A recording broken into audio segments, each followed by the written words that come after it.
اعوذ باللہ من الشیطان الرجیم بسم اللہ الرحمن الرحیم۔ اسلام کے بنیادی ارکان میں ہمارا زکوٰۃ کا جو چیپٹر ہے وہ کنٹینیو ہے اور انشاءاللہ تعالی آج ہم اس کو مزید آگے لے کے چلیں گے۔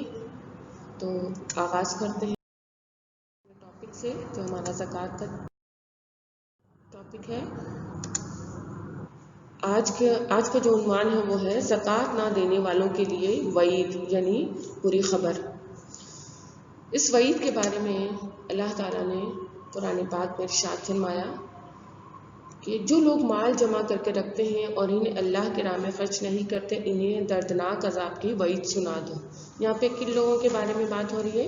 جو اپنا مال تھوڑا تھوڑا کر کے جمع کرتے ہیں اور پھر مزید ان کے دل کے اندر لالچ پیدا ہو جاتا ہے اور وہ جمع کرتے ہی رہتے ہیں، ٹھیک ہے، اپنی ضروریات پر خرچ کرتے ہیں، اپنے خواہشات پہ خرچ کرتے ہیں اور لیکن اللہ کے راہ میں خرچ نہیں کرتے۔ تو جو لوگ اللہ کی راہ میں اپنا مال خرچ نہیں کرتے، ایک طرف تو وہ ان کے لیے وبال جان بن جاتا ہے، دوسرا یہ کہ خیر و برکت ختم ہو جاتی ہے۔ یہ تو ان کا دنیا کا عذاب، ٹھیک ہے۔ اب آخرت کا عذاب کیا ہوگا؟ وہ عذاب جو جہنم کی صورت میں ان کے لیے تیار ہے۔ یہ کیوں عذاب دیا جائے گا؟ کیونکہ وہ کیا کرتے تھے؟ اپنی مال و دولت کے حرص و طمع کرتے تھے، یعنی لوگوں کو دیکھ دیکھ کر اپنی خواہشات کو پورا کرتے تھے۔ فلاں شخص کے پاس یہ چیزیں ہیں، وہ چیزیں ہیں، ہمیں بھی یہ چاہیے، ٹھیک ہے، اور وہ اسی میں لگے رہتے تھے اور اللہ کی راہ میں مال خرچ نہیں کرتے تھے، اور ساتھ ساتھ کیا کرتے تھے؟ دوسروں کے حقوق چھینتے اور ان کی معاشی آس و امید کو توڑنے کا یہ اپنا طریقہ کار بنا لیتے تھے۔ تو اللہ تعالیٰ نے ان کی جو لوگ غریب ہیں، جو مستحق ہیں، صحیح، ان کے لیے زکوٰۃ فرض کی ہے۔ تو قرآن آیات میں ایک طرف تو بار بار مومنوں کی صفات بیان کی گئی ہیں جب کہ وہ نماز پڑھتے ہیں اور زکوٰۃ دیتے ہیں، تو دوسری طرف کیا ہے؟ جو لوگ مال و دولت سے محبت کرتے ہیں اور اللہ کی راہ میں خرچ نہیں کرتے، دوسروں کے حقوق چھینتے ہیں، تو ان کی جو معاشی آس و امید ہے کن کی توڑتے ہیں؟ جو غریب و غربا ہیں، جو مستحق ہیں ان کی ضرورت کے، ان کی امید کو توڑ دیتے ہیں، ان کو غربت میں ہی چھوڑ دیتے ہیں۔ تو اب اگر یہ اپنی حرص و طمع نہیں چھوڑیں گے تو یہ ان کی شخصیت کو ڈیمیج کرتی چلی جائے گی، اور نہ صرف یہ دنیا میں ان کی شخصیت میں بگاڑ پیدا کرے گی بلکہ آخرت میں بھی ان کے لیے کیا ہے؟ دردناک عذاب ہے۔ اگر وہ آسانی سے زکوٰۃ نہیں دیتے تو ہو سکتا ہے کہ وہ جہنم کی اس دردناک وعید کو سننے کے بعد اللہ کی راہ میں مال خرچ کریں۔ تو اسی لیے اللہ تعالیٰ نے ان کے لیے دنیا اور آخرت دونوں کا عذاب تیار کر رکھا ہے۔ پھر جاتے ہیں کہ زکوٰۃ جو ہے وہ کس کس طرح سے فائدہ پہنچاتی ہے۔ دو اس کے ذرائع ہیں، دو ریسورسز ہیں۔ ایک تو معاشی فائدہ، معاش کہتے ہیں اکنامیکل، ٹھیک ہے، اب ہماری جو اکنامک ہوتی ہے، ہمارے جو کاروبار ہوتے ہیں، اس کو کس طرح سے فائدہ پہنچاتی ہے۔ اور دوسرا کیا ہے؟ معاشرتی فوائد۔ یہ دو طرح سے ہوتے ہیں۔ سب سے پہلے ہم بات کر لیتے ہیں معاشی فوائد پر۔ انسان چھوٹے پیمانے پر کاروبار کر رہا ہوتا ہے اور اللہ تعالیٰ کی رحمت سے اس میں برکت ہوتی ہے اور اس کا مال و دولت اس کی فراوانی کا ذریعہ بن جاتی ہے، وہ خوب مال کماتا ہے۔ جیسے جیسے انسان مال کمانا شروع کرتا ہے ویسے ویسے اس کے اندر لالچ، بخل، کنجوسی پیدا ہونا شروع ہو جاتی ہے اگر اس کے اندر ہدایت نہیں ہے، ٹھیک۔ لیکن اگر اس کے اندر ہدایت کا نور ہے اور وہ اللہ سے ڈرتا ہے، مومن ہے، متقی ہے، ٹھیک، تو وہ روزگار تو کمائے گا لیکن کیا کرے گا؟ وہ اللہ کے نظام کے مطابق اپنے روزگار کو استعمال کرے گا، اپنی روزی کو استعمال کرے گا، اپنی زندگی کی ضروریات بھی پوری کرے گا۔ اور جو لوگ کمزور ہیں، جو مستحق لوگ ہیں، ان کی مدد کرے گا۔ کس طرح سے مدد ہوگی؟ کہ ان کو کوئی کاروبار کرا دے گا یا پھر ان کی معاشی آسودگی کا سبب بنے گا، ان کے گھر کی ضروریات کو پورا کرے گا۔ تو اب کیا ہوگا؟ ان کی معاش میں پروموشن ہو جائے گی۔ وہ غریب لوگ جو چھوٹے پیمانے پر کام کرتے ہیں، ان کی زندگی کی ضروریات پوری نہیں ہوتی تھی، تو اب ان کو کیا ہو گیا؟ ایک اچھے طریقے سے کام کرنے کا موقع مل گیا۔ ایک پاکستان میں ایک ایسا شہر ہے جہاں پر باقاعدہ معاشی نظام قائم ہے جو زکوٰۃ کے طریقے پر رائج ہے۔ وہاں پر جو عاملین زکوٰۃ ہے وہ زکوٰۃ کا پیسہ ان لوگوں کو دیتے ہیں جو معاشی طور پر کمزور ہیں، ٹھیک۔ آپ کو ایک مثال میں دے دیتی ہوں، آپ کو سمجھ آ جائے گی۔ مثال کے طور پہ ایک شخص آیا عاملین زکوٰۃ کے پاس اور ان سے کہا کہ میرے پاس جاب نہیں ہے، میں کوئی کام کرنا چاہتا ہوں کیونکہ میرے حالات بہت تنگ ہیں. تو وہ اس کو آفر کرتے ہیں چھوٹے کاروبار کے، اور وہ آفر کو ایکسیپٹ کر لیتا ہے. مثال کے طور پر اگر وہ سبزی کا ٹھیلا لگانا چاہتا ہے تو سبزی کا ٹھیلا لگانے کے لیے اس کو 10,000 یا 15,000 روپے درکار ہے. تو عاملین زکوٰۃ کے پیسوں میں سے اس کو وہ اماؤنٹ دے دیتے ہیں، اور ساتھ ساتھ یہ کمٹمنٹ کرتے ہیں کہ وہ ڈیلی بیسس پر اس کو خاص رقم دیں گے. ٹھیک ہے، مثلاً 100 روپے روز وہ دے گا جو سبزی کا ٹھیلا لگائے گا. اب وہ سبزی منڈی گیا، وہ شخص سبزی منڈی گیا، اس نے وہاں سے سبزی خریدی اور اس نے ایک ٹھیلا کرائے پر لے لیا. صحیح، اس ٹھیلے پر اس نے سبزی اپنی تیار کی اور اس کے بعد وہ بیچنے کے لیے نکل گیا. اس کو جو آمدنی حاصل ہوئی، اس کو جو فائدہ حاصل ہوا، اس میں سے اس نے اپنے گھر کی ضروریات بھی پوری کی. ٹھیک ہے، اور روزانہ 100 روپے وہ عاملین زکوٰۃ کے دفتر میں جمع کراتا رہا.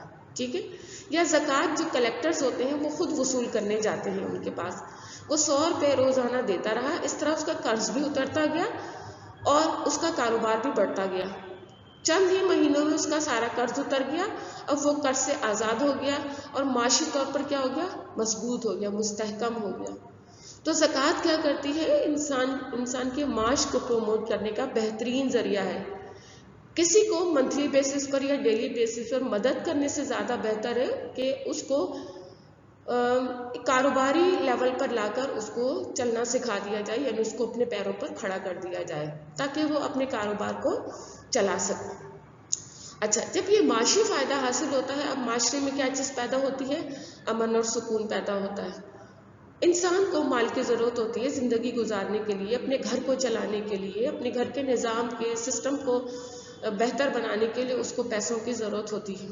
اگر اس کی یہ ضروریات پوری نہیں ہوتی تو وہ ذہنی طور پر معاوف ہو جاتا ہے، ذہنی طور پر ڈسٹرب ہو جاتا ہے، اور ہو سکتا ہے کہ وہ کوئی غلط طریقہ بھی استعمال کر لے، کوئی غلط راستہ اختیار کر لے.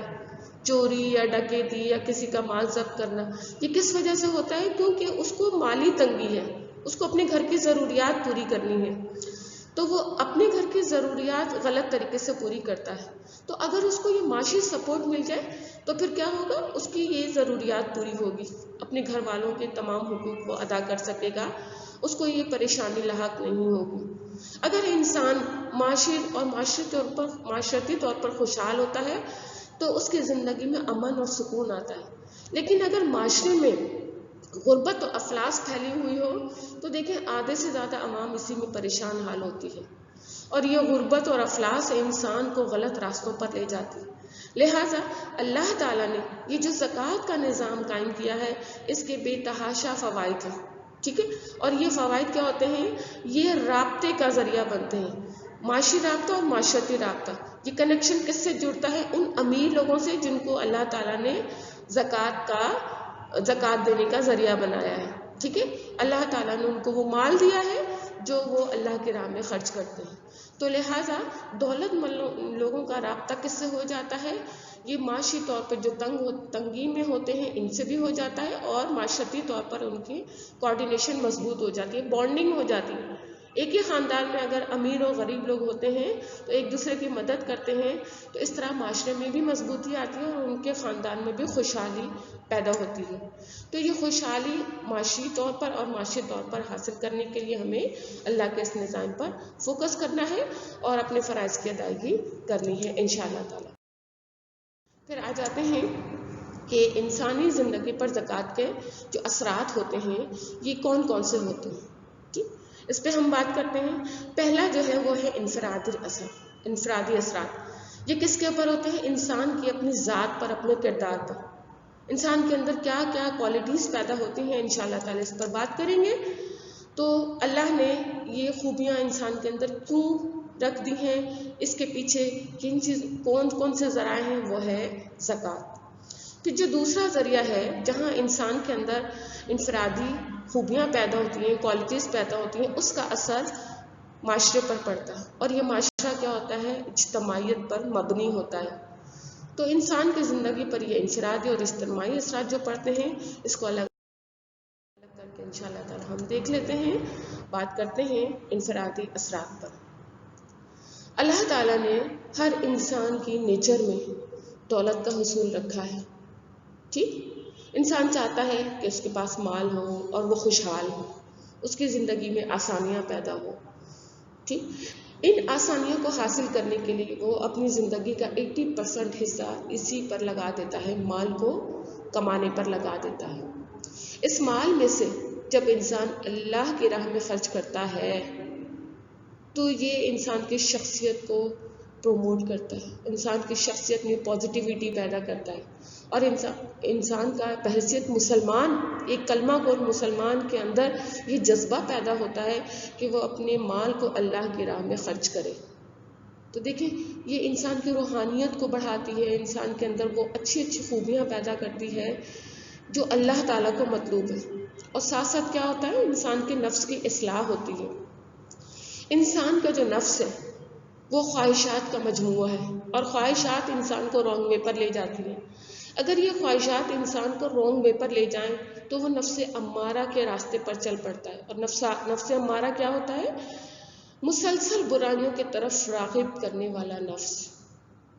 جب انسان کے پاس مال آتا ہے تو اس کی خواہشات بڑھتی چلی جاتی ہیں، اور شیطان اس کے اندر یہ چیزیں انگرین کرتا رہتا ہے، وہ اپنی خواہشات کی تکمیل کی طرف دوڑ لگا دیتا ہے، اور اس طرح کیا ہو جاتا ہے، وہ اللہ سے دور ہوتا چلا جاتا ہے۔ وہ اپنی دولت کو صرف اپنا حق سمجھتا ہے، اور اپنی ہی جان پر، اپنی ہی زندگی کا، اپنی ہی فیملی پر خرچ کرنے پر فوکس کرتا ہے، اور اس کے بعد جو ایکسٹرا مال آتا ہے تو وہ اپنی خواہشات کی تکمیل کرتا ہے۔ یہ خواہشات اگر ہدایت کے تابع ہوتی ہیں تو آپ دیکھیں تو یہ جائز ہے، لیکن دولت ہے اور ہدایت نہیں ہے تو یہی دولت کیا بن جاتی ہے، انسان کے لیے شر کا سبب بن جاتی ہے، جو اس کو مختلف غلط راستوں پر لے جاتی ہے۔ مثال کے طور پر پیسہ زیادہ آیا تو اب کیا ہوا، نفس کی خواہش پوری کرنے کے لیے شراب پینی شروع کر دی، جوا کھیلنا شروع کر دیا، ٹھیک ہے، اور ڈرگس وغیرہ لینی شروع کر دی۔ اب کیا نفس، جب انسان اپنی نفس کو کنٹرول کرتا ہے، ان چیزوں سے بچتا ہے، تو اللہ تعالیٰ اس کی روح کو بھی پاکیزہ کر دیتا ہے۔ اس طرح جو ہمارے اندر کی جو برائیاں ہوتی ہیں وہ پاک اور صاف ہوتی رہتی ہیں۔ تو یہ روح کی پاکیزگی بہت ضروری ہے، اور جب ہم اپنا مال اللہ کی راہ میں خرچ کرتے ہیں تو یہ نفس کی اصلاح ہمیں حاصل ہوتی ہے۔ پھر ساتھ ساتھ کیا ہے، دنیا، یہ دنیا جس میں ہم رہتے ہیں یہ بڑی اٹریکٹیو ہے، بڑی خوبصورت ہے، اس کی ہر چیز کو دیکھ کر ہمارا دل چاہتا ہے کہ ہم اسے خرید لیں۔ اور دیکھیں دل کی چاہت کب ہوتی ہے، جب انسان کے پاس مال و دولت ہوتا ہے۔ جب مال و دولت ہوگا ہی نہیں تو دل بھی نہیں چاہے گا کسی چیز کو، ہاں خواہش اندر کی اندر ہی دب جائے گی۔ لیکن جب انسان کے پاس مال ہوتا ہے تو اس کا دل چاہتا ہے کہ میں اپنی خواہشات کی تکمیل کروں، لیکن یہ جو اللہ کا قانون ہے یہ کیا کر دیتا ہے، انسان کو اللہ کے اندر اللہ کا ڈر پیدا کرتا ہے، اللہ کا خوف پیدا کرتا ہے، اسی کو تقویٰ کہا جاتا ہے، اور انسان دنیا سے بے رغبت ہو جاتا ہے۔ وہ دنیا میں رہتا ہے، اپنے مال کو خرچ کرتا ہے، ٹھیک ہے، زندگی کے ضروریات کو پورا کرتا ہے، لیکن سب کچھ اسی کو نہیں سمجھتا، دنیا سے بے رغبت ہو جاتا ہے، دنیا میں صرف ایک مسافر کی طرح رہتا ہے، جیسے وہ تھوڑے دن کے لیے آیا اور اس کے بعد اس کو چلے جانا ہے۔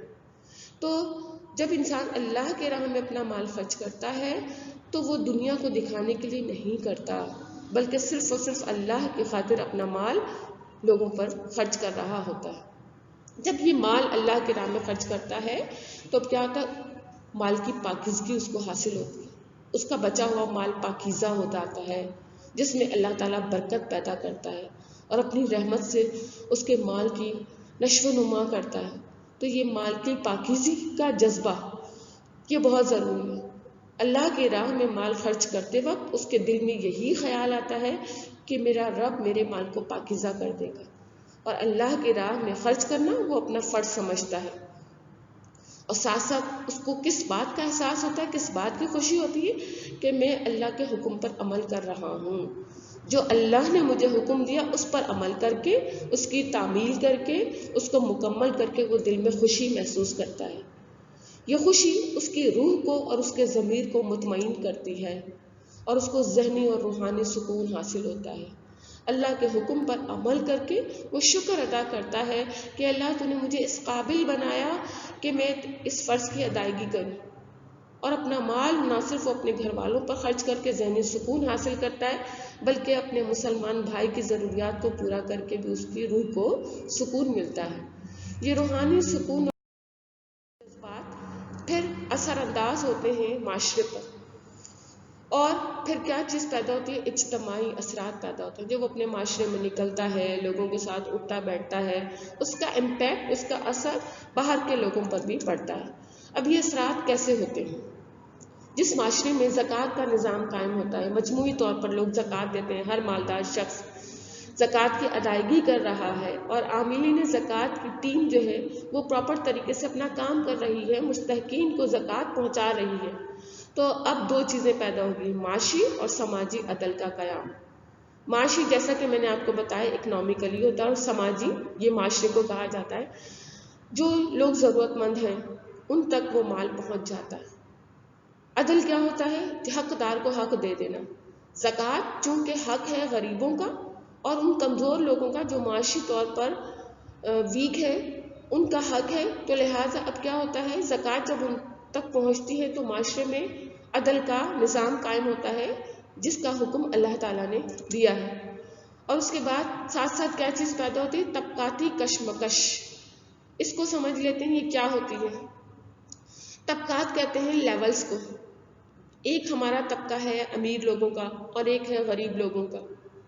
جب امیر لوگ مال کماتے رہتے ہیں تو امیر شخص امیر سے امیر تر ہوتا چلا جاتا ہے، اور غریب شخص کے پاس مال نہیں ہے، وہ کما رہا ہے، اس کی ضروریات پوری نہیں ہو رہی، وہ قرضوں میں ڈوبا ہوا ہے، تو غریب کیا ہو جائے گا؟ غریب سے غریب تر ہوتا چلا جائے گا۔ تو اب یہ جو کشمکش پیدا ہوتی ہے معاشرے میں، یہ تباہی اور بربادی کا سبب بنتی ہے۔ ٹھیک ہے، تو زکوٰۃ کا نظام جہاں پر قائم ہوتا ہے وہاں پر یہ طبقاتی کشمکش ختم ہو جاتی ہے۔ نبی اکرم صلی اللہ علیہ وسلم کا جو دور رسالت تھا اس میں زکوٰۃ کا باقاعدہ نظام تھا، اور خلفائے راشدین کے دور میں تو اس پوزیشن پر پہنچ گیا تھا کہ زکوٰۃ دینے والے ہوتے تھے لیکن لینے والا کوئی نہیں ہوتا تھا، کیونکہ جہاں پر زکوٰۃ کا نظام قائم ہوتا ہے وہاں غربت کا خاتمہ ہو جاتا ہے، وہاں غریب لوگ نہیں رہتے۔ لہٰذا ہم نے بھی اس نظام کو قائم کرنا ہے اور اس طبقاتی کشمکش کا خاتمہ کرنا ہے۔ اس ساتھ ساتھ کیا ہوتا ہے، یہ جو غیر منصفانہ تقسیم دولت ہے جو ہمارے معاشرے میں قائم ہو چکی ہے، یعنی امیر شخص امیر تر ہو رہا ہے اور غریب غریب تر ہوتا جا رہا ہے، اگر زکوٰۃ کا نظام قائم ہوگا تو یہ تقسیم جو ہے، یہ دولت کی جو تقسیم ہے جو زکوٰۃ کے ذریعے سے عاملین زکوٰۃ تقسیم کرتے ہیں، اس کا خاتمہ ہو جاتا ہے، اور یہی دیکھیں معاشرے میں امن اور اتحاد کا ذریعہ بھی بنتا ہے، اور منصفانہ نظام تقسیم دولت قائم ہوتا ہے۔ اب دیکھیں پہلے کیا تھی؟ طبقاتی کشمکش تھی، یہ طبقاتی کشمکش، اب ہے منصفانہ نظام۔ جب یہ تقسیم دولت ہوگی، زکوٰۃ کا نظام قائم ہوگا، تو باقاعدہ پورے ملک میں یہ نظام قائم ہوگا، کیونکہ کیا ہوا، امیر شخص کا مال کس طرف آیا؟ غریب شخص کی طرف آیا۔ اب یہ جو ایک سسٹم قائم کرنے والی ٹیم ہے، جب یہ اپنا کام پراپر طریقے سے کرتی ہے تو یہ بھی ایک اجتماعی نظام ہوتا ہے جو کوئی شخص اکیلے نہیں کر سکتا بلکہ یہ مل کر کرنا ہوتا ہے۔ لیکن اگر کوئی انڈیویجول زکوٰۃ دینا چاہے، اگر اس کے اس کے خاندان میں کوئی شخص ہے، کوئی فیملی ہے، تو وہ انڈیویجول زکوٰۃ بھی دے سکتا ہے۔ یہ لازم نہیں ہے کہ آپ زکوٰۃ کی ٹیم والوں کو یعنی عاملین زکوٰۃ کو زکوٰۃ دیں۔ کوئی شخص انڈیویجول دینا چاہتا ہے تو ویل اینڈ گڈ، وہ بہت اچھا ہے، ٹھیک ہے، لیکن اگر آپ کے خاندان میں کوئی ایسا شخص نہیں ہے جو مستحق ہے تو آپ پھر زکوٰۃ کلیکٹرز کو زکوٰۃ دے کر اپنے فرض کی ادائیگی کر سکتے ہیں، کیونکہ ان کے پاس پورا ایک ڈیٹا ہوتا ہے جس کے مطابق وہ زکوٰۃ کا مال تقسیم کرتے ہیں۔ جب یہ نظام قائم ہوتا ہے، اب معاشرے میں امن پیدا ہوتا ہے، ماحول میں سکون آتا ہے، اور جس ٹارگٹ پر، جس لیول پر زندگی گزارنی ہوتی ہے سب اسی ایک ہی لیول پر زندگی گزارتے ہیں۔ پھر وہ آگے بڑھتے ہیں اسلام کو پروموٹ کرنے پر، کیونکہ جب وہ اس مشکلات پریشانی میں پھنسے رہیں گے تو وہ اسلام پر کیسے عمل کریں گے، دین پر کیسے عمل کریں گے، دین کو آگے کیسے بڑھائیں گے، اسلام کو کیسے پروان چڑھائیں گے۔ تو بیسک چیز کیا ہوتی ہے؟ یہ انسانی مسائل کا حل. تو اللہ تعالیٰ نے انسانی مسائل کے حل کے لیے زکوٰۃ کا نظام قائم کیا تاکہ معاشرے میں پرامن ماحول کی فضا قائم ہو، اور یہ زکوٰۃ ہی کے ذریعے سے ممکن ہے. پھر کیا ہوتا ہے؟ آپس میں امداد باہمی پیدا ہوتے ہیں. امداد مدد کی جمع ہے، باہم ایک دوسرے کے ساتھ کی مدد ہوتی ہے. امیر شخص مدد کرتا ہے غریب کی، ٹھیک ہے، اور غریب کا لنک جڑ جاتا ہے امیر سے. اب وہ خاندان والے ہوں یا خاندان سے باہر ہوں، دوست و اقارب ہوں، اس طرح آپس میں ریلیشن شپ قائم رہتا ہے، آپس میں ایک دوسرے کا احساس اور خیال رہتا ہے. اگر امیر شخص اپنے مال کے ذریعے غریب کی مدد کر رہا ہے تو غریب بھی کبھی نہ کبھی ضرورت پڑنے پر امیر شخص کے کام آتا ہے. بالکل ایسے ہی جیسے ہم مثال لیتے ہیں کہ مال و دولت والا انسان ہے، اس کے پاس پیسہ ہے، لیکن وہ اگر اس کی گاڑی خراب ہو جاتی ہے تو وہ اپنی گاڑی نہیں ٹھیک کر سکتا، اپنی بائک نہیں ٹھیک کر سکتا، اپنی کار ٹھیک نہیں کر سکتا، تو وہ کس کے پاس جائے گا؟ ایک غریب مکینک کے پاس جائے گا، اس سے مدد حاصل کرے گا. تو اب غریب شخص جو ہے اگر مکینک ہے، وہ اس کی گاڑی ٹھیک کر رہا ہے تو وہ اپنا کیا دے رہا ہے؟ ہنر دے رہا ہے. اور امیر شخص کیا کر رہا ہے؟ اپنا مال خرچ کر رہا ہے. اس طرح سے بھی یہ امداد باہمی پیدا ہوتی ہے. تو دیکھیں زکوٰۃ بھی ایک بہترین ذریعہ ہے ایک دوسرے کی مدد کا. پھر ساتھ ساتھ کیا ہوتا ہے؟ فلاحی مملکت کا قیام وجود میں آتا ہے. فلاح یعنی بہترین راستہ، مملکت ہمارا ملک. اب جہاں یہ زکوٰۃ کا نظام مستحق لوگوں کے لیے کام آتا ہے، وہاں لوگ NGOs وغیرہ میں بھی اپنا مال خرچ کرتے ہیں. اور دیکھیں زکوٰۃ کا پیسہ NGOs میں بھی خرچ کیا جا سکتا ہے جو لوگوں کی فلاح و بہبود کے لیے کام کرتے ہیں، جیسے ایدھی فاؤنڈیشن ہے، JDC ہے، ادارے ہیں، اور چھیپا والے ہیں. ان میں آپ اپنا اماؤنٹ زکوٰۃ کا دے سکتے ہیں. پھر بہت ساری NGOs ہیں جو یتیم خانے وغیرہ کھولے ہوئے ہیں، یا اور بہت سے ادارے ایسے ہیں جہاں پر غریب اور مستحق محتاج لوگ رہتے ہیں. وہاں پر بھی جب اپنا مال زکوٰۃ کا خرچ کیا جائے گا تو اب کیا ہوگا؟ معاشرے میں سکون پیدا ہوگا اور لوگوں کی زندگی آسان ہو جائے گی. ٹھیک ہے، یہ بھی باقاعدہ ٹیم کی صورت میں کام ہوتا ہے. پھر جب یہ چیزیں مکمل ہوتی ہیں، پورا نظام قائم ہو جاتا ہے زکوٰۃ کا، اب کیا چیز حاصل ہوتی ہے؟ دین کی سربلندی. نصرت کہتے ہیں کامیابی کو، ٹھیک ہے، اور کیا ہے؟ دین. اب دین کی کامیابی کی طرف فوکس ہوتا ہے.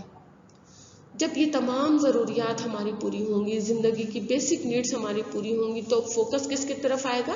اللہ کے دین کو آگے بڑھانے کی طرف آئے گا. تو زکوٰۃ جو ہے وہ اللہ کے دین کو آگے بڑھانے کا بھی بہترین ذریعہ ہے. اس کے ذریعے ہم اللہ کی راہ میں اپنا مال خرچ کر سکتے، زکوٰۃ کا مال اللہ کی راہ میں خرچ کر سکتے ہیں، اور زکوٰۃ کا مال خرچ کرنے سے دین کو کامیابی حاصل ہوتی ہے.